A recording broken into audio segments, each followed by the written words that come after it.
name is Farmer Elena, and I will be your tour guide for the next 2 weeks. Little did you know that you have signed up for a 2-week journey and free labor, and I don't see any work boots, so we are off to a bad start. So I'm Farmer Elena. I am the 6th generation of our family farm here. We've been around since 1926, but our family has been farming this land for a lot longer than that. We are going to start our tour today in the mum field. You can see we have about 3,000 chrysanthemums that we planted earlier this summer, and those will be for sale come fall time. We have a few that are blooming already. Those are all planted by hand inside our greenhouse here. The greenhouse is empty right now, but if you have ever been with us in the springtime, you know that it is blossoming with beautiful hanging baskets, flowers, and vegetable plants. In fact, all the vegetables that we will see later on out in the field, they start their lives inside the greenhouse in, I'd say, late February, early March. On the left, we're passing 3 main pieces of equipment that we use to put crops on the ground. We have a sprayer, a planter, and a combine. The combine is what harvests the crop for us.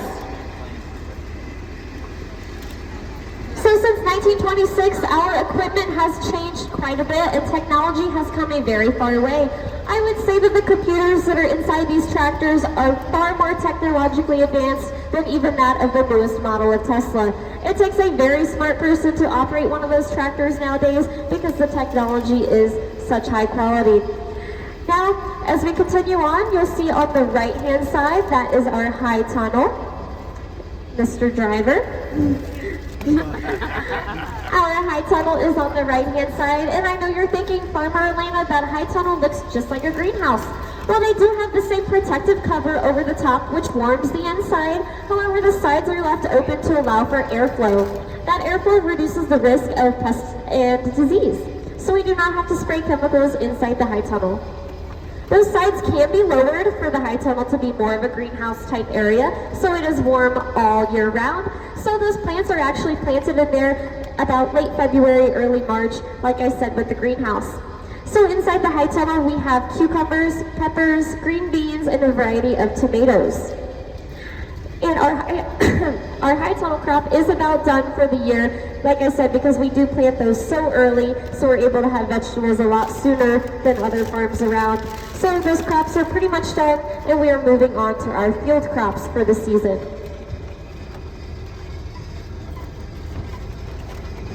If the giant ear of corn has not given it away, sweet corn is kind of what we're known for. We were actually voted one year Ohio's best sweet corn, so we're very proud of it.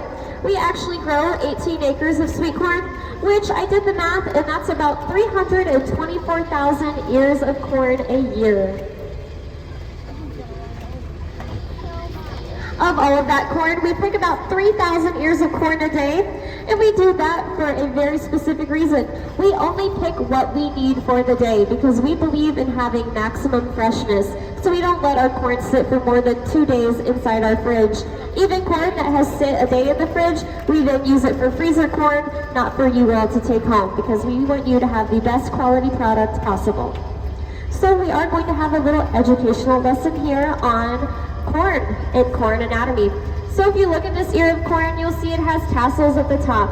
And these little silk tassels, this is the female part of the corn. Now every plant has a male and a female part. So these silks are female, and if you look at the corn in the field, on the very top, those tassels are the male part. You have to have the male part that pollinates the silks and drops the seeds down, because each of these silks will one day become one full kernel of corn. So I will peel this back to show you. So see all these kernels? Every single kernel is attached to one of these silks. So if you ever get an ear of corn that doesn't really have a whole lot of kernels on it, that means that you did not have very good population with your corn. So your pollination with these silks, not all these silks were pollinated if you did not have good population that year. And this year we've actually had very good population. So we assure you that you will get a very good ear of corn. So we do pick our corn fresh every single morning. We pick at about 6 a.m. and we do that for a number of reasons. So at 6 a.m. the air is still very cool. The corn has sit outside in the dark all night where the air is much cooler. And the coldness is what keeps the corn sweet. It keeps the sugars in. So the moment that you pick the corn off of the stalk, that sugar starts to go away. So as soon as we pick our corn, we put it into our cooler, and then we even ice it on top of that to keep it as cold as possible and keep it as sweet as possible.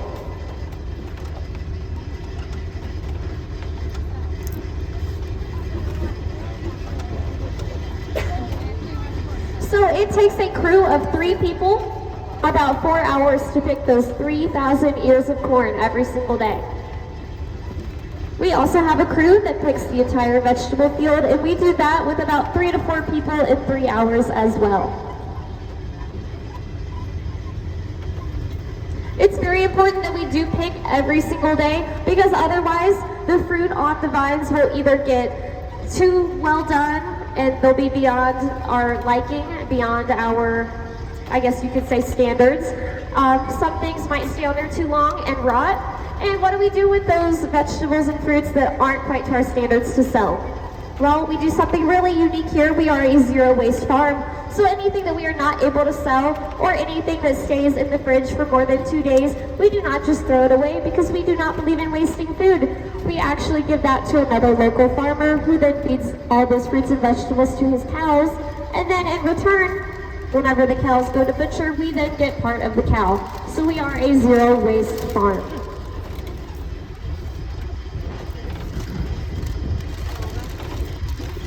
In fact, 25% of the food in your fridge does go to waste. So if you ever have any fruits or vegetables that you know that you're going to throw away, bring them here and we will give them to the cows, and that way you can be a part of being a zero waste family as well.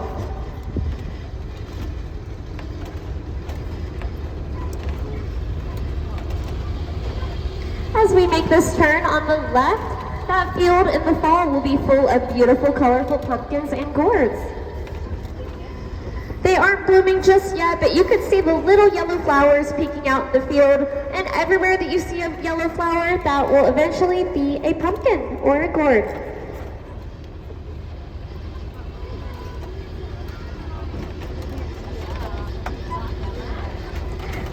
Now we're going to go right down the middle through our vegetable patch. We're actually going right over the onions right now, but you'll see on the right hand side we have tomatoes, peppers, cabbage, all kinds of stuff, a very wide variety of peppers and tomatoes. On the left hand side, this is actually a new experiment that we're working on. This is some ornamental Indian corn. Every year we do like to try something new, so this year we tried out some new corn varieties. So we don't know exactly what they're going to look like or how they're going to turn out, but it's always worth a shot.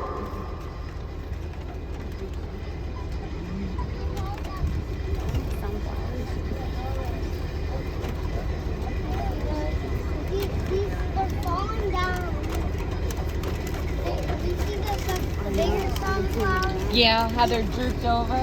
That's because they get so there are many benefits to eating local and shopping local. Not only does it support your local economy, but the food is a lot better for you. Because we do hand pick everything every single day, we're making sure that we're picking everything at its peak freshness. We don't pick anything if it's too early, and we don't pick anything if it's too done. So we pick it just right for you by hand. A machine cannot decipher what's ready and what's not, so we make sure that you're getting the best quality product. And because those fruits and vegetables are picked at their peak freshness, that means that they have maximum nutrients as well. Whenever you get something at the store, maybe a grocery that is up the road that will not be named, whenever you get something from the store, do you guys know where that food was grown? Do you know how it got there or how long that it's been there? No, a lot of that food has even been frozen and it has lost most of its nutrients. In fact, 75% of the nutrients are lost once those fruits and vegetables hit the shelf at the store. And even more nutrients are lost between the time that they're at the store and then whenever they get to your house.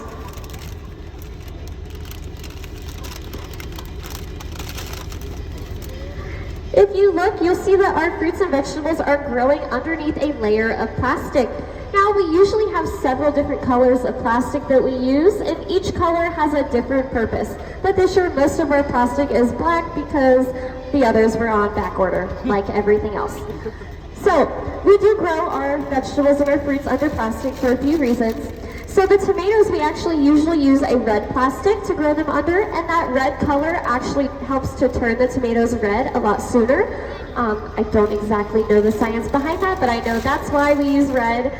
We do have black plastic for the variety or the vast majority of the fruits and vegetables. You'll see that we also have a reflective plastic that we're using to the left of the wagon, and that helps to not burn the leaves of a lot of those fruits and vegetables. It actually reflects the sunlight. The cucumbers mainly, zucchini, yellow squash, those leaves can easily get burned from the heat and burned on the plastic. So that's why we use reflective. We also grow under plastic because we have subsurface irrigation, meaning that we don't have to rely on Mother Nature as to whether or not our crops are getting enough water. So with the press of a button, we can make sure that everything gets enough water and everything that it needs.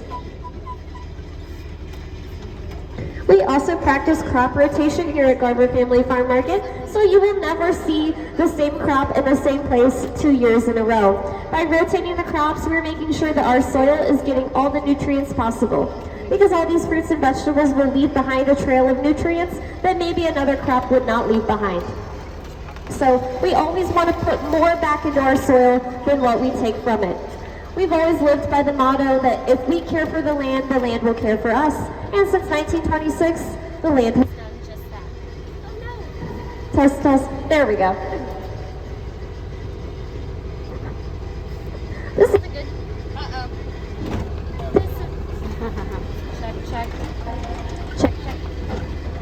Anyway, this is a good chance to look into our high tunnel. You can see we have cherry tomatoes right there, more varieties of tomatoes. It does look like a jungle. Like I said, the high tunnel is pretty much done for the year, but come early spring, early summer, that's whenever we have that place full and blooming and picking in there daily.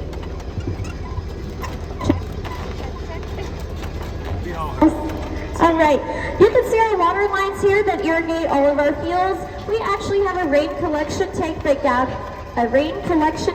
gathers all the rainwater that we get that we use to irrigate our fields, so we don't really waste any water either. We are now in our melon patches. To the left of the wagon, you'll see we have cantaloupe, and to the right, we have the coveted black diamond watermelons, which is a seedless watermelon. And I'm going to tell you how to pick the perfect watermelon. So, if you look to the right of the wagon, you might see some yellow spots. I actually think we picked most of what was ready yesterday, so there might not be any out there. But you know, you have a good watermelon whenever it has a big yellow spot on the bottom. That shows that it's been laying in the field long enough to be ripe and ready to cut. You'll also be able to tell that it is ready because the vine that is attached to the watermelon will be dried out and it will be curly, like a pig's tail. And then, what I always use to pick out the best watermelon is I hold it up and I tap the side of it with my hand, and if it sounds hollow like a basketball, then it is good. So with our seedless watermelon here, it's actually a really unique thing that we have. So every few holes, we actually have to plant a seeded watermelon, because the seeded watermelon has to pollinate the seedless watermelon, because you have to have a seed somewhere. So on the left, the cantaloupe. A lot of people ask me, Farmer Elena, how do I know if this is a good cantaloupe? Well, I go off of a few things. The first thing is you want to make sure that the cantaloupe smells sweet and fresh like a cantaloupe. You'll know that it's ready because you will be able to smell it very, very strongly. You'll also be able to tell because the smooth part of the cantaloupe, in between the rough webbing, you'll see that it is a beige yellow color. Now you'll see a lot of those are green out there on the smooth part, and if it's green, you know that it's not quite ripe yet. However, whenever you cut a cantaloupe off of the vine, if it's not quite ready, give it a couple days and it will ripen on your kitchen counter. However, a watermelon, once you cut it, it will not ripen any farther.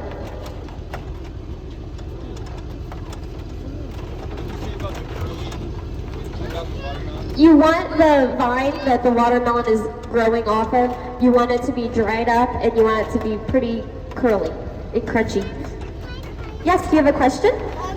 My question is, so how does you guys get the crops?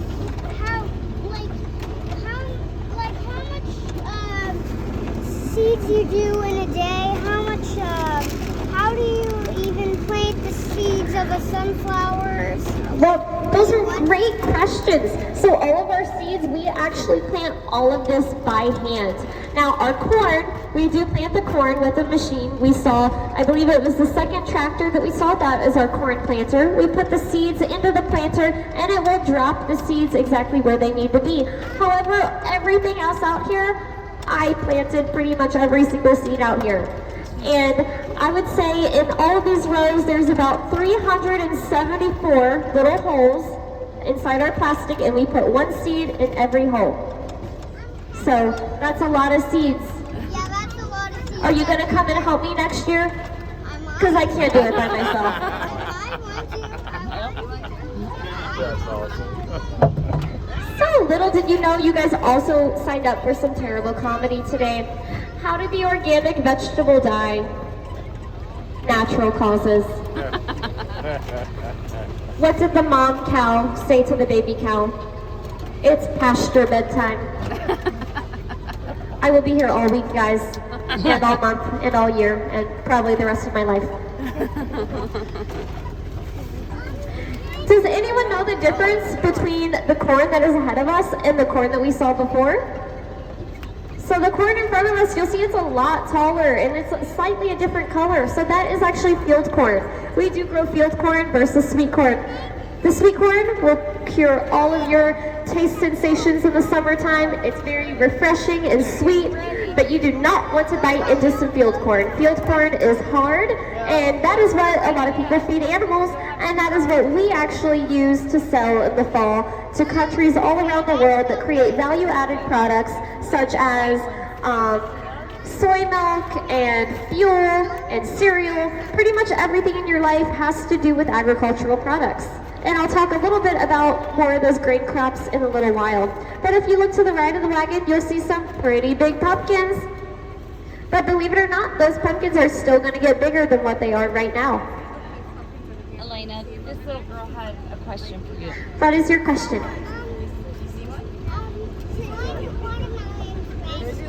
When are they ready? Right now. They're ready right now. Watermelons are a late summer crop, so they're ready.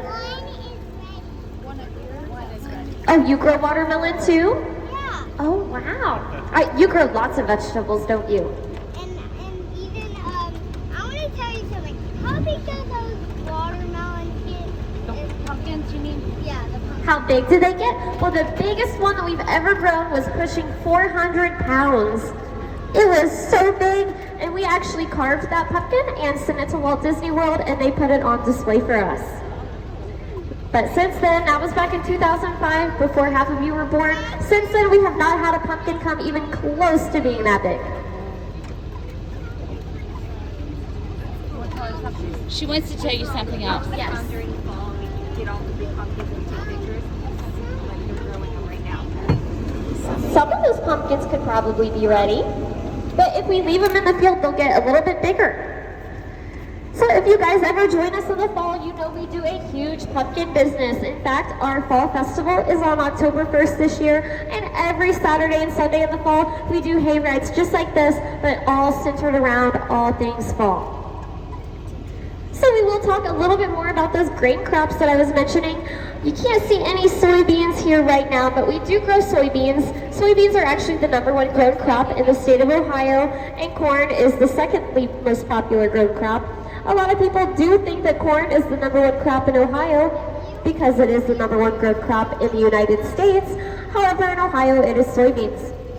So those grain crops, whenever we harvest them in the fall time, we take them and put them in our grain bins that you see up ahead.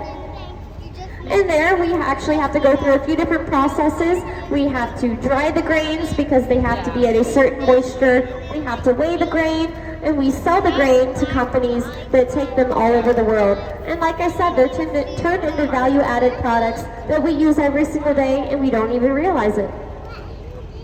So our small family farm here in Little Monroe, Ohio is actually making a huge impact all over the world. Do you have a question? What's your question? I think she did.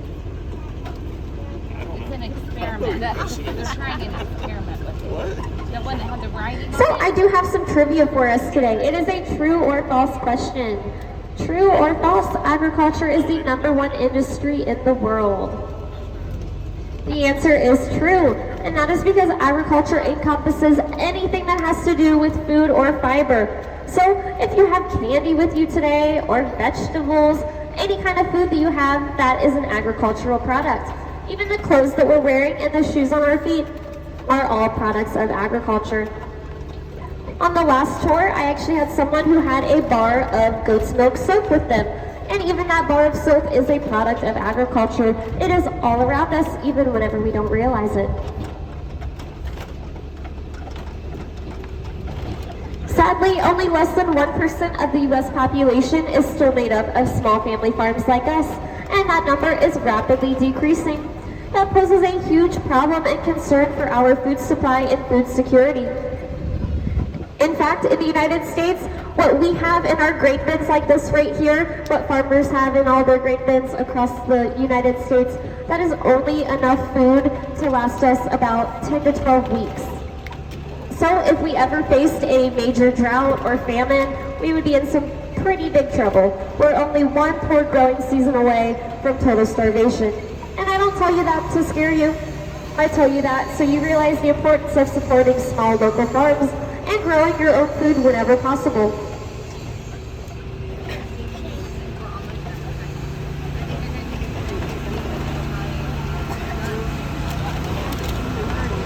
If you look to the right, you'll see we have a scale there. Like I said, we have to weigh all of our grain before we sell it. So there we back our big semi-trailer onto the scale and weigh the grain. On the left, we do have a grape vineyard that is growing. Like I said, we like to try different things every year, and that was actually last year's project. We started growing grapes, and grapes, you actually have to wait about 3 to 4 years before you get a harvest off of them. So hopefully in another 2 or 3 years, we will have grapes for you. Sorry? Big fall. So I thank you guys so much for joining me today. I know I had a great time. I hope that you had a great time. And remember why it is so important to always shop local, support local, eat local. Not only is it better for you, but it is better for all of us in the community.